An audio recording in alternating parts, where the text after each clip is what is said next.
Pauta em Debate. Oferecimento Village de Engenho. Fone 3154-8004. Bateria Impact e Construtora Prestes. Estamos no ar com o Pauta em Debate, meu amigo, minha amiga. Muito boa noite para você. Olha, que Deus esteja abençoando a sua vida aqui no Pauta em Debate. Assuntos importantes para você, informação e entrevista dentro de 30 segundos.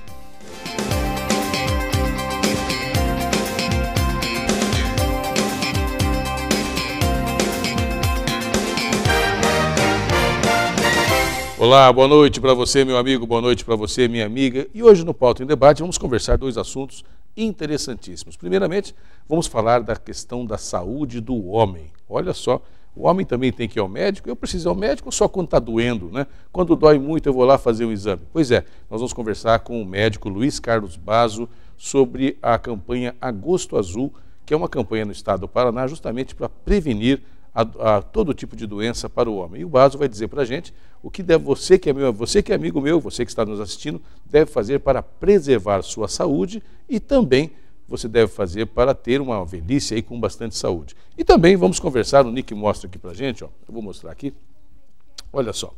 A Gazeta do Povo publicou recentemente, nós até falamos aqui, Marina entra na disputa com 21% e nesse aspecto levaria o pleito para o segundo turno. E talvez fosse até ela mesma para o segundo turno, né, com a presidenta Dilma.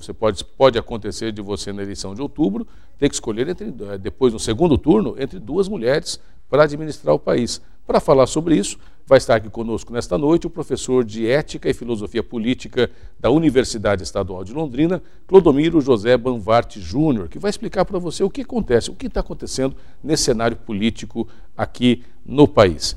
Josmar Machado, uma boa noite para você, seja muito bem-vindo. Tudo bem? Boa pauta hoje, hein? Boa pauta. Hoje vai estar aí um programa com dois assuntos aí de interesse para a população, a política, que é o que está aí se falando, e essa questão do Agosto Azul aí. Muitos homens já acham aí, não preciso de médico, mas fique atento aí, porque com certeza você precisa sim. Tá certo. A gente vai para o intervalo comercial, daqui a pouquinho voltamos com mais informação, essas duas pautas para você aqui no Pauta em Debate. Um minutinho só, nós já voltamos.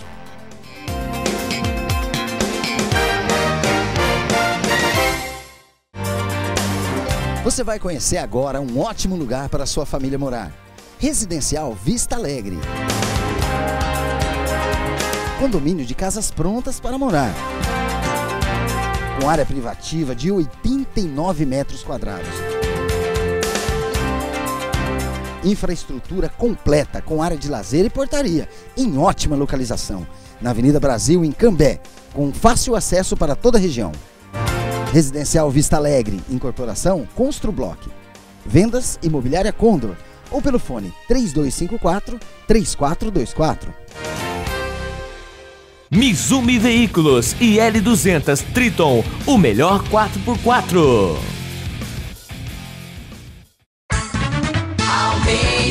Almeida, servindo você todo dia. Almeida, você sabe, é mais barato. Almeida está sempre ao seu lado. Almeida, com preço e qualidade, bom atendimento e variedade. Almeida servindo você todo dia. Almeida Mercados. Almeida Mercados, servindo você. Almeida.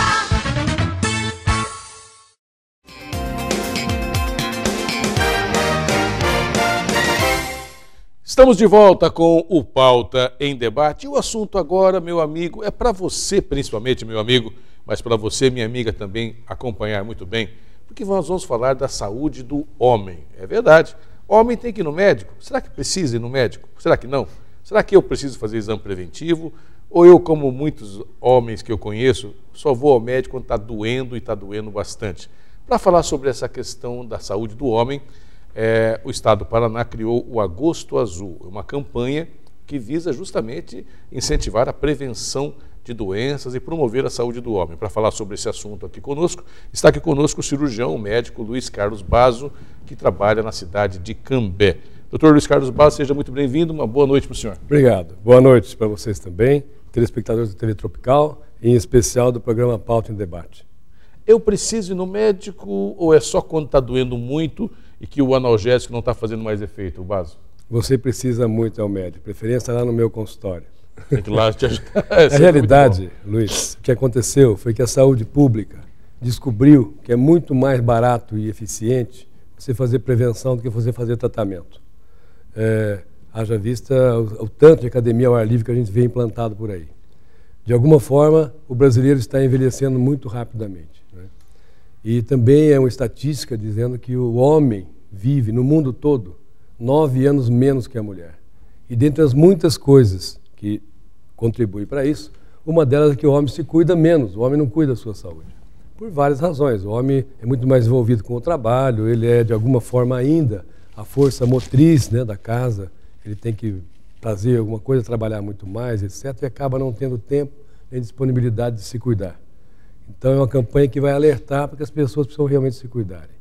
Uma coisa é você estatisticamente chegar aos 80 anos. No Brasil de hoje, quem chega aos 50 anos, o brasileiro que chega aos 50, se homem, 72% deles vão chegar aos 80 anos. Se mulher, 80%. Chegar aos 80, então nós vamos chegar. Eu já passei de 50, eu vou chegar. Mas como eu vou chegar é um problema que eu tenho que cuidar.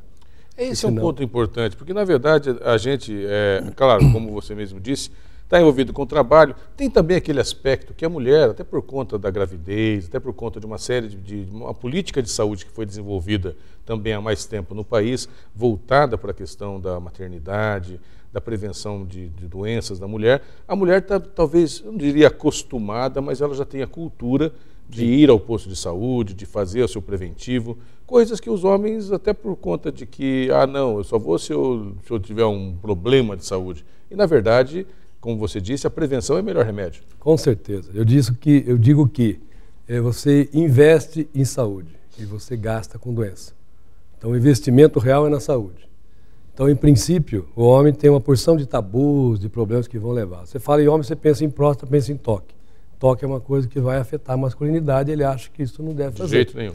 Então, de alguma forma, nós precisamos mudar um pouquinho essa consciência. E não é só a próstata que mata o homem. Para vocês terem uma ideia, o que mais mata a partir dos 60 anos é a doença cardiovascular, quer seja infarto, derrame, problemas cardiovasculares. E contribui para isso o tabaco, o diabetes, a obesidade. Então, existem muitas coisas que não só a próstata e que são, inclusive, muito mais importantes. Então, a prevenção vai muito além daquele toque famoso, que também não é necessário especificamente o toque, é um exame mais barato, de muita valia, mas não necessariamente tem que ser feito. Doutor, quando o jovem tem 20 anos, ele fala, eu não preciso ir no médico. Chega aos 30, não, ainda estou em forma. Chega aos 40, ele fala, tem que começar a me preocupar, mas não vai ao médico. Sim. Qual a idade ideal para o homem começar a já se preocupar com a sua saúde? Pois eu diria que o pediatra já é o primeiro médico seu. E um bom esquema de saúde pública, vamos falar da saúde pública, teria uma sequência, o pediatra, o clínico. Eu diria que a frequência pode mudar. A frequência que eu me refiro é se a partir dos 45, 50 anos, você deve ir anualmente, sem dúvida, ao médico, fazer os exames de rotina. Antes disso, é claro que se você tiver algum problema, daí a necessidade de ter um médico que o acompanhe. Eu vou dizer para você por quê. Nós somos em 7 irmãos em casa, 4 homens, os 4 são médicos, então não é desinformação, mas 2 têm câncer de próstata, então eu tenho que fazer o exame de próstata muito mais a miúdo do que vocês. Então um médico saberia disso e vai voltar a minha prevenção para algumas coisas específicas minhas. Fora isso, se eu não tenho nada específico, você vai fazer a prevenção anual de rotina, né? Na mesma situação que eu quero propor para os meus clientes, por exemplo, todo mundo em casa tem a pressão alta. E eu tomo meu remédio de pressão alta também. Os meus irmãos, também médicos, começaram com menos de 30 anos. E eu uso o Light Sal, que é um sal especial para pressão desde há 30 anos ou mais. Estou hoje com 61 anos. Eu sempre fiz algum exercício, mantenho o meu peso, comecei a tomar remédios com 48 anos. No mínimo 18 anos a mais do que os meus irmãos sem tomar remédio. Isso é um grande diferencial para a sua saúde. Porque um dos grandes problemas hoje, e eu que mexo mais com geriatria, digo a vocês, é tomar remédio demais. Nós ficamos numa situação tão confortável, o médico e o paciente, que tudo eu quero resolver com remédio. Então é muito mais fácil no consultório, em vez de eu explicar, orientar e pedir que você mude de vida, baixar a cabeça e dar um remedinho para controlar o colesterol, baixar a cabeça, pronto. Então, e remédio acaba sendo um problema também, né? Mas uma coisa interessante, essa questão do remédio, é claro, né? A gente tem a cultura do remédio também, até porque Nenhum de nós, a não ser casos específicos, gosta de sentir dor. Né? Ninguém gosta de dor, Sim. então uma dorzinha, um remédio. Há também muita questão também da cultura do remédio de boca a boca, né? Então, eu estou com um problema de pressão, toma tal remédio, porque minha mãe está tomando, diz que é bom, pode tomar que vai resolver, você não precisa nem ir no médico. Mas essa é uma outra história que a gente vai abordar outro dia. Mas, doutor Luiz Mazo, é uma coisa que também a gente percebe com alguns amigos, eu não sei se isso é médio ou se não, Sim. mas que o homem também tem, não é que falta informação, o homem, na verdade, ele quer driblar a questão da prevenção. Então, eu vou dizer por mim, eu gosto de comer churrasco, eu gosto daquela carne com aquela gordura, eu gosto de tomar cerveja. Se eu for lá no consultório do Bazo, ele vai falar assim, Luiz César, você não pode comer muita carne vermelha, você tem que tirar fora toda a gordura e você não pode tomar muito álcool. E aí, eu chego em casa, a mulher fala para mim assim, o que ele te falou? Ele falou isso. Aí você vai no outro dia com os amigos jogar o seu baralho, né? Jogar sinuca, e no churrasco chega em casa, a mulher fala, então, o Bazo não falou para você parar de fazer isso, Luiz César? E você não fez, né? Daqui a pouquinho me dá uma dor de cabeça, eu estou com a pressão alta, então, você não fez. O homem não foge um pouquinho desse conflito? Ao fugir do médico, ele acaba fugindo também do conflito com a família, de ter que cuidar da própria saúde? Com certeza.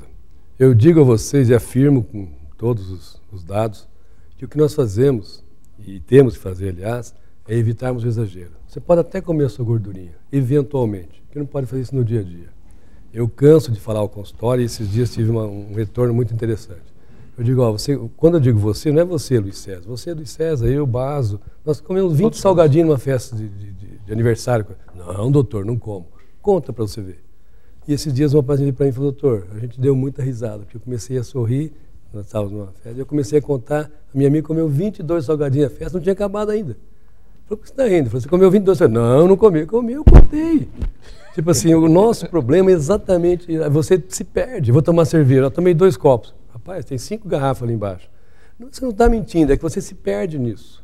Tome cerveja, toma uma latinha, pronto. Eu sei que eu tomei uma, acabou uma minha cota. Só uma? Sim, numa festa, só 2. Numa festa, 2. Nossa. 2, tá. Dá uma água com gás. Eu não vou ser aquele cara chato, não estou bebendo, não posso. Não, toma uma latinha, pronto. Evitar exagero. Tomar uma garrafa de coca, 2 litros no almoço, cara, isso é impossível. Ninguém vai ter saúde boa. E vocês falaram a respeito dos 20 anos, etc. É interessante até porque, doutor, fumar não faz mal para mim. Você não está sentindo agora. Para você ter uma ideia, alguém que... Vamos considerar a respiração especificamente. Com 30 anos, que é o auge da nossa forma física, eu vou considerar 100% a respiração, então, aos 30 anos. Sem nenhuma interferência. A própria, naturalmente, que vai acontecer, quando chegar nos 80, eu tenho 50% da minha capacidade respiratória.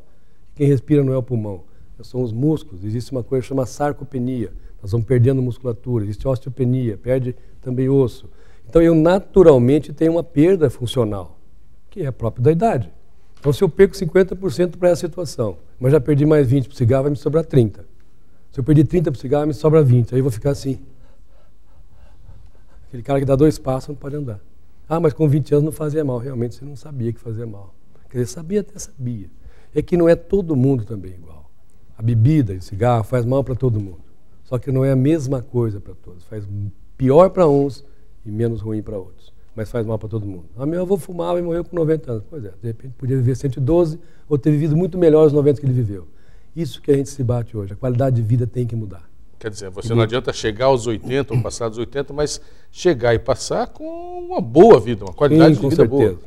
A gente colocar isso num gráfico cartesiano, então tem aqui qualidade de vida, idade. Hoje nós teríamos aqui 10, 12 anos, eu começo a contar minha qualidade de vida como uma qualidade de vida boa. Eu vou até os 30, 35, 40 e começa a descer. 55, 60, 65 tem um derrame, cadeira de roda. 5, 10 anos, cama. Vai morrer com 80. Que a gente quer que você venha, 30, 35, venha, fique doente uma semana e morre. Morre com 80 anos, mas morre com saúde. Essa que é a proposta. E qual é o segredo? O segredo para viver os 80 anos com saúde? Nós estamos procurando todos. Eu sei que algumas coisas, por exemplo, para você ter uma ideia, a única coisa comprovada que faz a pessoa viver mais é comer menos. A dieta hipocalórica, menos caloria, faz você viver mais. Isso é a única coisa comprovada. Mas, obviamente, exercício físico. Por que exercício físico? Porque a nossa vida mudou muito. Então, uma dona de casa, há 40 anos atrás, tirava água do poço, rachava lenha, passava escovão. Hoje fala, não, eu tomo conta de casa, eu ligo o botão, né? Eu abro a torneira, vem água. Quer dizer, então a nossa vida deixou de ser braçal. Isso nos trouxe muito conforto. E ao contrário, até nós vamos acomodando ainda mais. Mas em contrapartida para a saúde foi muito ruim. Então nós temos que nos movimentar. Então o exercício físico é fundamental. Não só perder peso, para você ter uma boa circulação, melhora tudo, ativa. Até o humor e a disposição melhora. E uma alimentação coerente. Que nós fizemos o quê? O tal do fast food, aquela comida que era muito mais natural, se mastigava muito mais, tudo era muito mais cru, porque não tínhamos o que a gente tem hoje, não é? Comia-se menos carne. Então tudo isso modificou. O fast food, a comida para ser gostosa hoje, você põe muito mais gordura, você põe muito mais tempero, e isso é muito pior para a nossa saúde. Muito mais sal, temperos muito mais. Então eu diria para você que evitar o exagero é fundamental.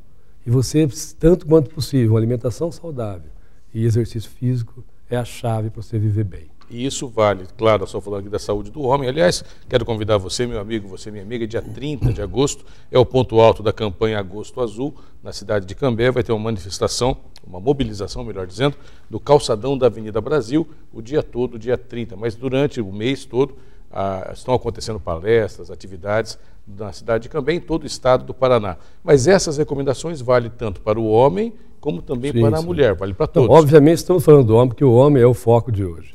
Mas isso vale para todo mundo. Eu creio que o nosso maior patrimônio ainda é a saúde, não é? E a gente tem que cuidar disso. O que eu ouço às vezes, falo, doutor, fulano fazia tudo que o senhor está falando e morreu. Pois é, eu não estou dizendo que ninguém não vai morrer. Quem sou eu para falar isso? O que eu quero dizer assim, ó, eu já repito, eu tenho 61 anos, faço a minha prevenção regularmente, faço exercício físico, levanto 5h30 da manhã, jogo 2 horas de golfe, aliás, toda terça, quarta e quinta. Isso me fez diminuir até a minha silhueta, embora não perdesse peso. Então, quem faz perder peso é deixar de comer. Você vai melhorar a silhueta com o exercício físico. De qualquer forma, eu digo a você que se você tem uma vida, pelo menos a tentativa de uma vida saudável, se Deus o livre me acontece um derrame, alguma coisa, eu digo, olha, eu fiz a minha parte. Isso não depende mais de mim.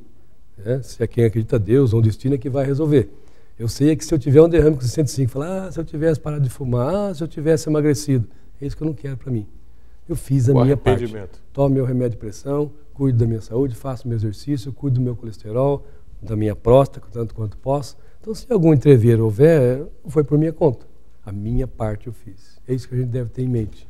Né? Para a gente encerrar esse bate-papo, quero agradecer muito aqui a presença do Dr. Luiz Carlos Basso, cirurgião e médico na cidade de Cambé, e trazendo aqui informações valiosas para a gente, para você, meu amigo. Quem está nos assistindo e está naquele grupo de risco, homem, acima de 20, e não sei que idade mais, mas que não vai no médico. Só toma remédio, não vai no médico. Qual é o procedimento? O que ele deve fazer? Vai ao posto de saúde, fazer uma primeira conversa? Qual é a primeira decisão que tem que tomar? Pois é, nós estamos com muito problema na saúde pública, todo mundo sabe disso. Né? A minha ideia de saúde pública seria um grupo de saúde que tivesse uma abrangência regional e fosse responsável pela saúde regional. A prevenção passa principalmente por informação. Não é? Então, quem não tem a informação, quem não tem esse conhecimento, não vai atrás, até não sabe por que se faria isso. Então, a primeira coisa a se fazer realmente não é nem você ir ao médico, é você ter essa informação para poder procurar quando for o caso, quando for a orientação. Eu diria para você que não precisa nem ser médico, mas alguém que tivesse despertar no indivíduo essa curiosidade, essa necessidade, e a partir daí sim, então, médico. Tá certo. Basso, muito obrigado pela presença. Uma boa noite para você. Muito obrigado para vocês. A gente vai para o intervalo comercial, daqui a pouquinho mais informações aqui no Pauta em Debate. Um minutinho só, eu vou ali fazer meu preventivo e já volto.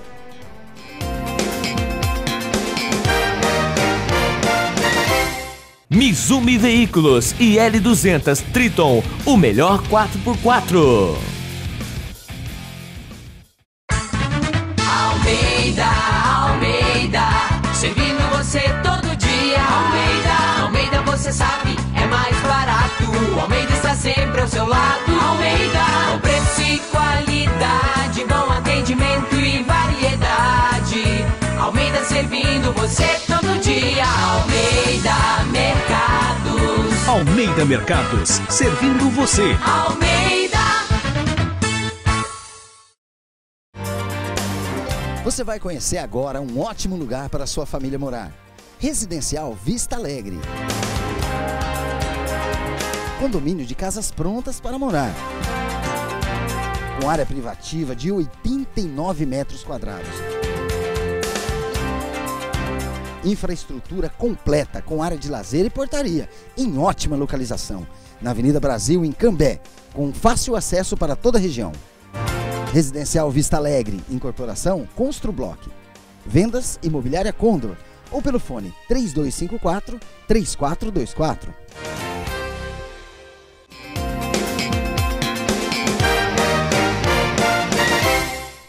Estamos de volta com o Pauta em Debate. E agora vamos falar de eleições 2014.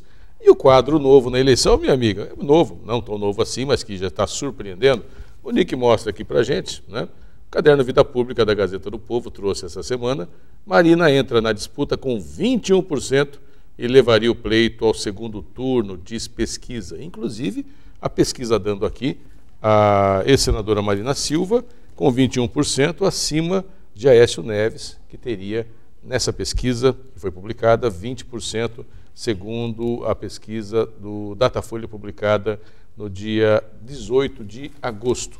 Portanto, o quadro mudou com a morte do Campos, né, do ex-governador de Pernambuco, e Marina sendo confirmada como candidata, deve ser confirmada como candidata, do PSB para a eleição desse ano. Está aqui conosco o professor de Ética e Filosofia Política da Universidade Estadual de Londrina, professor Clodomiro José Banvart Júnior, que esteve aqui conosco alguma semana atrás, dizendo justamente esse quadro. Professor, seja bem-vindo, uma boa noite. Obrigado, boa noite a todos. O quadro se confirmou, como o senhor tinha dito. A Marina está sendo confirmada como sendo candidata, substituindo Eduardo Campos na vaga do PSB, e, segundo o Datafolha, já entra na pesquisa, já entra bem, praticamente com mais que o dobro de votos que o Campos tinha. Exatamente. Confirma, então, uma tendência que nós tínhamos uma semana atrás.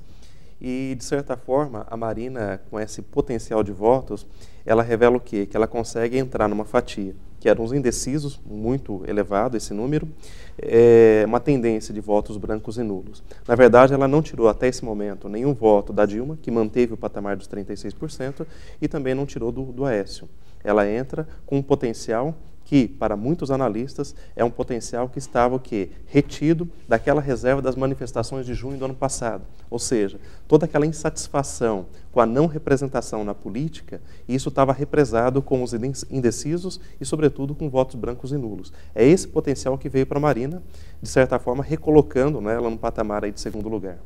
O senhor falava para a gente semana passada também dessa questão do cansaço da polarização PT de um lado e PSDB do outro, e era mais ou menos isso que está acontecendo no país, com a presidenta Dilma indo para a reeleição, o Aécio Neves sendo candidato do PSDB, e uma quantidade grande de pessoas que ainda não tinham se encantado com a candidatura do Eduardo Campos, que estavam indecisos. Com o advento da Marina, com a trágica situação que aconteceu, acaba migrando para essa terceira via. Isso também tem a ver com os 20 milhões de votos que ela teve na eleição passada? De certa forma tem, né? Por quê?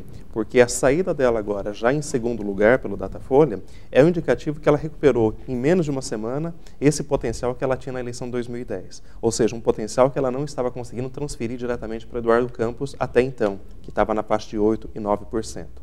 Por outro lado, essa terceira via agora, encampada pela Marina Campos, reconfigura um pouco o cenário. Por quê? Como você disse, nós temos um cansaço dessa polaridade entre PT e PSDB há 20 anos no país. Esse cansaço não é só um cansaço de desapontamento, mas é um cansaço da ineficiência em vários setores que não foram devidamente alcançados. Sobretudo agora no plano econômico, que tem um certo ceticismo em relação ao cenário interno comparado com o cenário internacional. Então, a Marina, ela tem o quê? Ela tem essa aura do novo, né? Que ela já havia colocado em 2010. Só que, de certa forma, agora, ela tem um acréscimo nesse novo. Por quê? Se a gente olhar a biografia da Marina, a Marina carrega um mito. Ou seja, ela chegou a esse potencial de 20% na eleição passada. Por quê? Porque ela tem a bandeira da sustentabilidade, da questão ambiental. E por trás tem o mito do Chico Mendes. E, na verdade, agora, a Marina herda um segundo mito, o mito Eduardo Campos. Então, isso, de certa forma, tende a potencializar ainda mais, né, comparado com os outros candidatos. Por exemplo, a Dilma tem um mito vivo, que é o Lula. E o Aécio tem qual mito? O FHC? né? O FHC, que na eleição passada do Serra foi deixado de fora da campanha. Então, esse elemento, ele é um elemento bastante significativo. Por quê? Porque ele não envolve só uma decisão racional do eleitor, ele envolve o quê? Ele envolve também o elemento simbólico do voto, que é muito significativo, o elemento emocional, o elemento do luto que está presente nessa eleição também. Aproveitando esse ensejo da questão do luto, esses números que apareceram logo a seguir o acidente, o senhor acredita que essa comoção do povo, essa tristeza, vai beneficiar mais ainda a Marina? Eu creio que sim, ela tem um potencial de aumento, porque se nós compararmos essa pesquisa com a pesquisa de agosto do ano passado, um mês depois, mais ou menos, 2 meses depois das manifestações de junho de 2013, a Marina chegou a 26 contra 35 da Dilma. Um ano depois você tem o quê? Um cenário que a Dilma manteve esse patamar de 35, 36 e a Marina, em menos de uma semana, com a possibilidade, a cogitação do seu nome ser emplacado como cabeça de chapa do PSB, ela já atinge 21%. Então, o que tende é um aumento significativo. Ela tem um espaço de crescimento ainda nesses próximos dias, do meu ponto de vista. Uma coisa que pode estar acontecendo, e aí assim, a gente quer, inclusive meu amigo, minha amiga, fazer aqui a nossa avaliação, é claro, que eu deixo bem claro para você, não é a verdade absoluta, nós estamos aqui fazendo uma simulação, uma contextualização do sistema, da questão política da eleição que está acontecendo no país. Mas, professor Clodomiro, uma eleição que pela primeira vez em muito tempo, eu não me recordo se aconteceu isso no passado, houve a morte de um candidato a presidente em plena campanha, né? Algo que possivelmente não tenha acontecido antes, que já é por si só um fato inusitado que marca definitivamente essa eleição e a substituição do candidato morto pela vice, que em primeiro momento já mostra que tem mais voto do que o candidato teria. Há também um mito ainda, na questão do volta Lula. O PT, há quem diga que o PT preferia ficar com o Aécio em segundo lugar, para o eventual segundo turno, porque em Tucano, dizem os petistas, eles sabem bater, né? Eles sabem ganhar de Tucano, já ganharam algumas. Mas a Marina é o novo e é o desconhecido. Ela pode, inclusive, para alguns membros do PT, significar aí uma incerteza de vitória, que eles teriam, evidentemente, a vitória não é certa, mas teriam se o candidato no segundo turno fosse Aécio Neves. Se isso realmente se configurar, o horário eleitoral começou esta semana, né? Ainda estamos num momento bastante frio ainda da campanha. Mas se a Marina continuar crescendo, digamos que ela continue crescendo, deixando o Aécio para trás, encostando na Dilma, o PT pode ser tentado a substituir Dilma por Lula? Olha, essa é uma tese que já foi cogitada internamente por alas do PT, né, no passado recente. Isso foi descartado, até porque a substituição da Dilma pelo Lula significa o quê? O fracasso do próprio Lula na indicação do seu substituto, né? Então, se isso não foi feito no passado, eu creio que nesse momento o PT não arriscaria nessa perspectiva. Até porque a abertura do programa eleitoral ontem, o Lula endossa muito claramente a candidata Dilma. Então, essa postura do Lula, nesse primeiro momento já do programa eleitoral, deixa claro essa perspectiva de manutenção da Dilma, apesar de toda a dificuldade, né, que a Dilma possui, de certa forma, de lidar com o público, né, uma forma um pouco difícil de tratamento que o Lula tem de sobra, ou seja, falta ela o carisma que o Lula tem de sobra. Na eleição passada, na primeira eleição de Dilma, esse jeitão dela meio de gerentona, né? Meio de gerente de loja, meio mandona, mãezona, acabou sendo algo que até o próprio PT na campanha colocou como positivo, que o Brasil precisava de alguém que gerenciasse, né? E não alguém só para tomar cerveja, né, com o pessoal, para fazer política. Isso hoje pode ser um problema? Pode ser um problema por quê? Porque ela era apresentada como o novo naquele momento. E ela tinha um perfil de administração. E isso foi passado de forma muito emblemática para o processo eleitoral. E é interessante que quando a Dilma assume a presidência, e isso acompanha a gestão dela por mais ou menos 2 anos e meio, 3 anos. Isso começa a ficar desencantado com o processo da Petrobras, né? Então, a partir dali, a partir do ano passado para cá, que você tem inclusive a CPI por trás da Petrobras, você desmistifica um pouco esse caráter de gerenciamento da Dilma.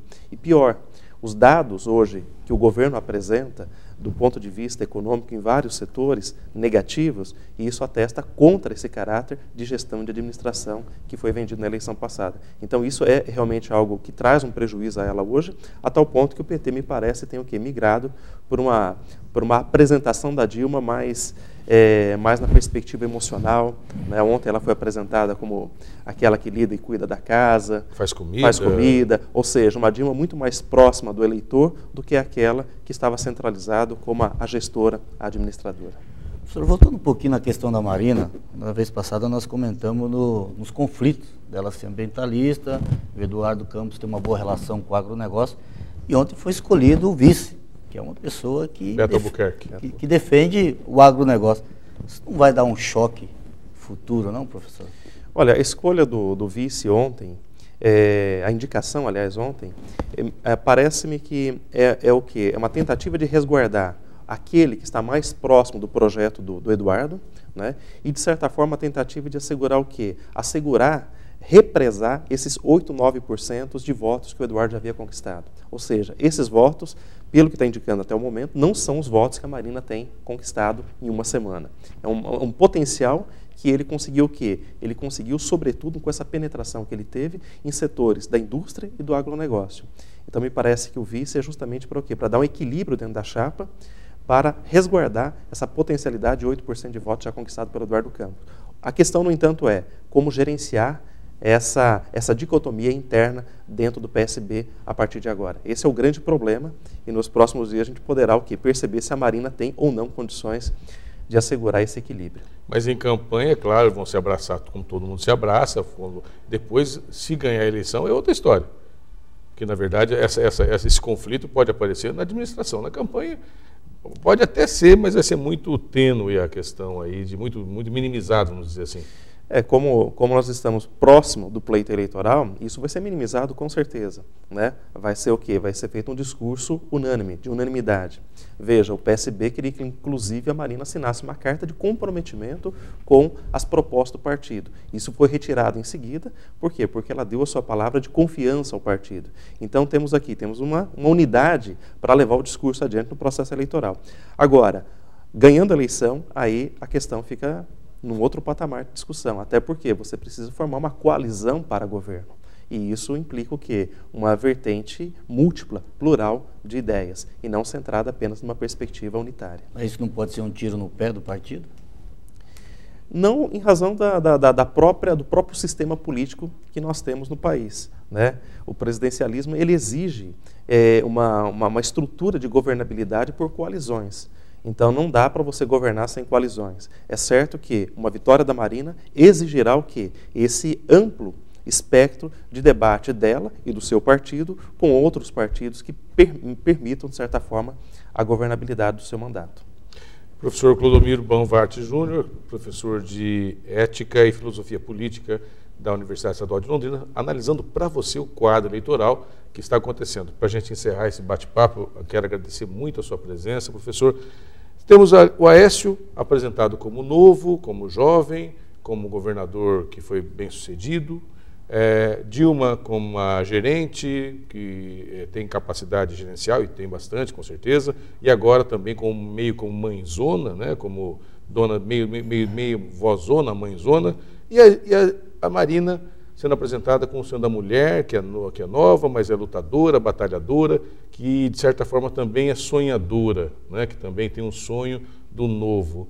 Esses são os principais projetos que são colocados para o eleitor? Em linhas gerais, sim, né?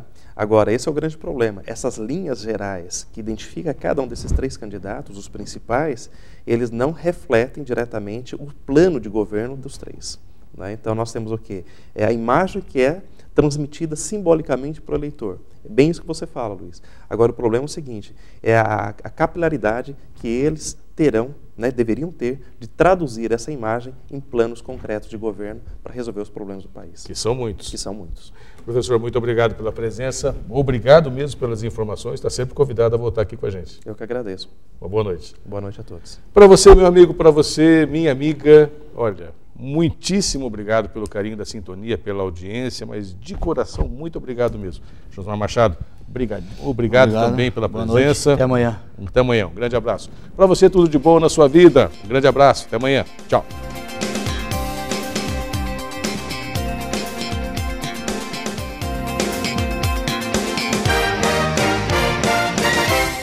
Pauta em debate. Oferecimento Vilagem de Engenho. Fone 3154-8004. Bateria Impact e Construtora Prestes.